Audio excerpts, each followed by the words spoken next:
सन्माननीय पखोडगावचे लाल या मातीत जन्मलेला हा सुपुत्र महारुद्र बापूराव चव्हाण यांचे ऑर्गनिक सुभेदार या पदावर त्यांनी काम केलेलं आहे। 1993 ला ते जॉईन झाले आणि 2021 साली ते निवृत्त झाले।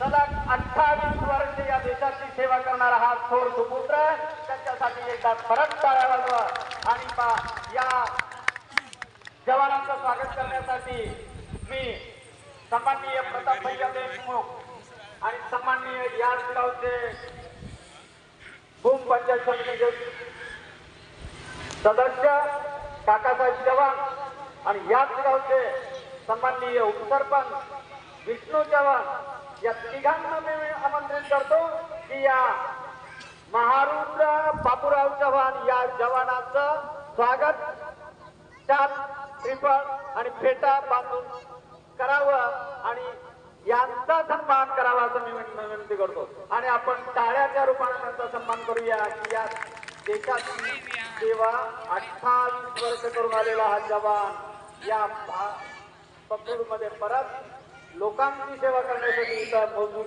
हजर आहे।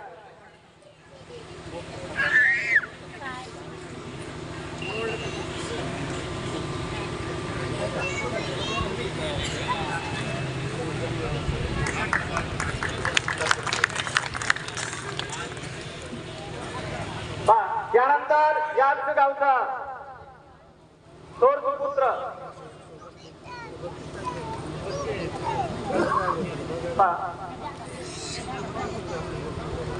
भरत नारायण चव्हाण हा थोर सुपुत्र परत एकदा टाळ्यात जवानांचं नाव घेतलं की तुमच्या टाळ्या वाजल्या पाहिजेत म्हणजे त्यांच्या मनाला एक सुकृत वाटलं पाहिजे की मी या देशासाठी काहीतरी केलेलं आहे। भरत नारायण चव्हाण यांचं स्वागत होत आहे। लिंबाजी चव्हाण सन्माननीय माजी मुख्याध्यापक कावळे सर तसेच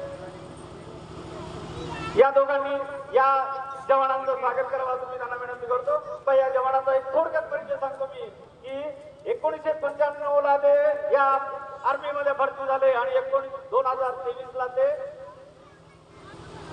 निवृत्त झाले आणि जवळजवळ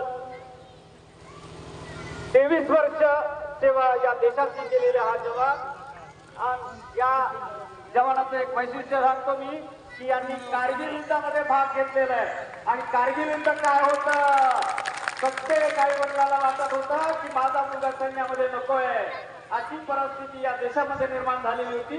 पण हा न डगमगता न वादळाला घाबरता न पाकिस्तानला घाबरता याची भूतोड जवाब देणारा हा भरत जवान आज ग्रुप आपल्यामध्ये आहे।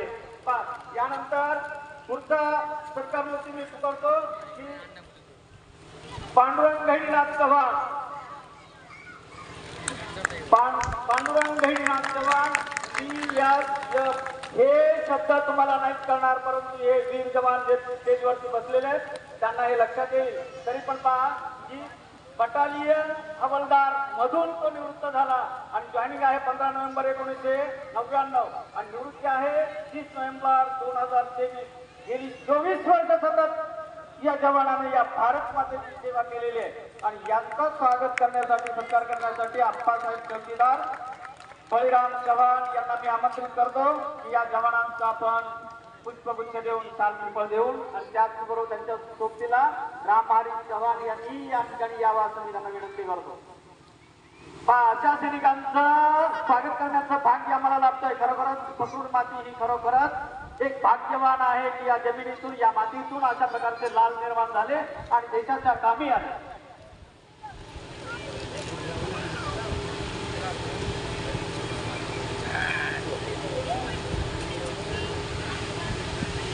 पांडुरंग गहिनीनाथ यांचा थोडक्यात विचार सांगतो. जम्मू काश्मीर आतंकवादी लढ्यामध्ये यांचा सहभाग होता आणि त्याच्यामध्ये त्यांनी उत्तम कामगिरी केली आणि शत्रु को मुंहतोड़ जवाब दिया और जैसे कि अपने देश के जैसे कि मिट्टी का उन्होंने रक्षण किया. त्याचबरोबर 15 जानेवारी 2008 मध्ये ते आणि या आर्मी डेच्या दिवशी त्यांचा दीपक कपूर साहेब यांच्या हस्ते यथोचित सन्मान झालेला आहे. अशा प्रकारे त्यांचा प्रशस्ती पत्र त्यांना मिळालेलं आहे. अशा प्रकारे यशस्वी जवान म्हणून आज त्यांची या ठिकाणी उपस्थिती लाभली आणि त्यांचं आपल्याला स्वागत करण्याचं भाग्य लाभलं. त्यानंतर पुढचे सत्कार मूर्ती आहेत माजी सैनिक सन्माननीय गोकुळ नवनाथ चव्हाण यांचा थोडक्यात इतिहास आहे. 2007 मध्ये जॉईन झाले आणि 2023 मध्ये निवृत्त झाले. सलग 16 वर्ष सेवा या देशाची केली आणि आज स्वतःच्या बुद्धीवरती, स्वतःच्या ताकदीवरती आणि स्वतःच्या बुद्धी कौशल्यानं स्पर्धा परीक्षेमध्ये, तलाठी परीक्षेमध्ये पास झाले आणि परत पासून विभागामध्ये या भारत देशाची सेवा करण्यासाठी जॉईन झाले. ना थकेगा ना भागेगा, मैं तो लड़ते रहूंगा, इसी सोच के मारे हुआ है जैसे कि अपने देश के काम है जैसे कि काम करना चाहता है. अशा प्रकारचे वीर जवान आहेत. गोकुळ नवनाथ चव्हाण यांचं स्वागत करण्यासाठी सन्माननीय याच गावचे सुपुत्र आणि माजी सैनिक विलास चव्हाण, त्याचबरोबर दादा श्रीधर चव्हाण या दोघांना मी आमंत्रित करतो की गोकुळ चव्हाण यांचं स्वागत करण्यासाठी मारुती दादा चौकीदार यांनी या ठिकाणी यावं. या तिघांनी या सैनिकांचा सत्कार करावा असं मी त्यांना विनंती करतो. बघा सैनिकांच्या सत्कार सोहळ्यामध्ये सुद्धा किती छान आहे. बघा निर्माण झालेलं वादळ सुद्धा थांबलंय. ही जवानांची काय आहे ओळख आहे. माझ्या मातीतल्या निर्माण झालेल्या जवानांचं सुद्धा स्वागत होऊ द्यायचं निसर्गाला सुद्धा वाटतंय. म्हणून मला वाटत होतं की हा कार्यक्रम अर्धाच होतो की काय कोणाचा, परंतु पहा आभाळ शांत झालेलं, वारा शांत झालेला आहे आणि तुम्ही इतके शांत का? टाळ्यांचा आवाज पाहिजे. यानंतर या गावच्या मातीतला सुपुत्र सन्माननीय विष्णू रामहरी नाईक हे हवालदार पदावरून निवृत्त झाले आणि आता अशा प्रकारची त्यांची धडपड आहे. स्पर्धा परीक्षेमध्ये योगदान देत आहेत. स्पर्धा परीक्षेची तयारी यथोचित करतायत पुणे येथे राहून, परंतु त्यांची जॉईनिंग आहे 2003 आणि निवृत्त आहे 2022. अशा प्रकारची प्रदीर्घ सेवा या भारत मातेची केलेली आहे. असे विष्णू चव्हाण यांचं स्वागत करण्यासाठी गोरख चव्हाण यांना मी आमंत्रित करतो.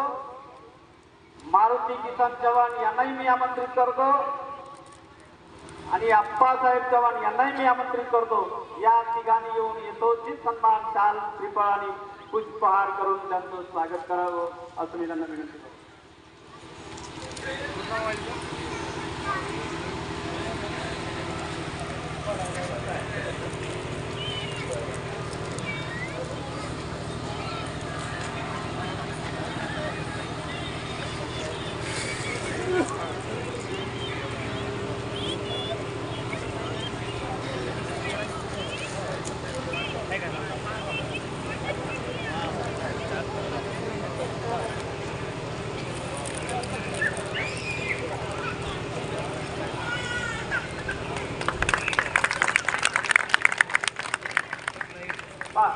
त्यानंतरच्या सत्कार मूर्ती आहेत याच मातीतला सुपुत्र सन्माननीय सतीश गोरख चव्हाण यांना मी आमंत्रित करतो.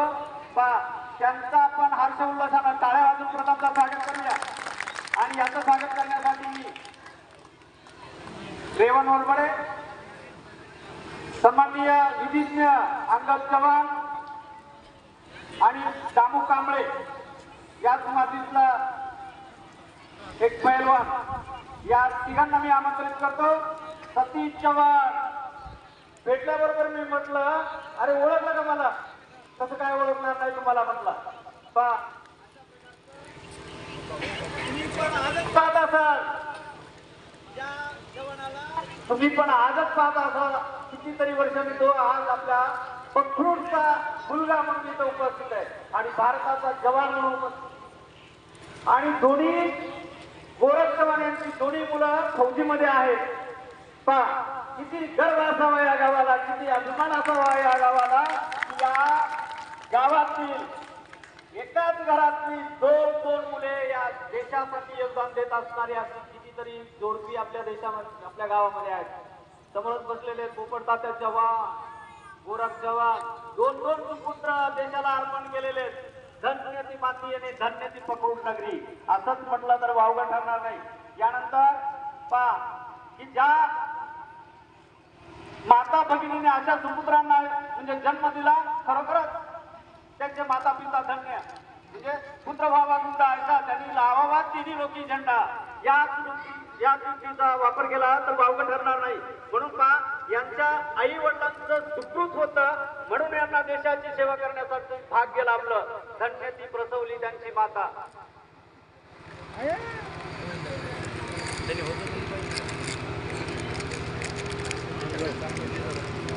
सन्माननीय माजी सैनिक गोरख चव्हाण या ठिकाणी उपस्थित आहेत. त्यांनी समोर यावं असं मी त्यांना विनंती करतो.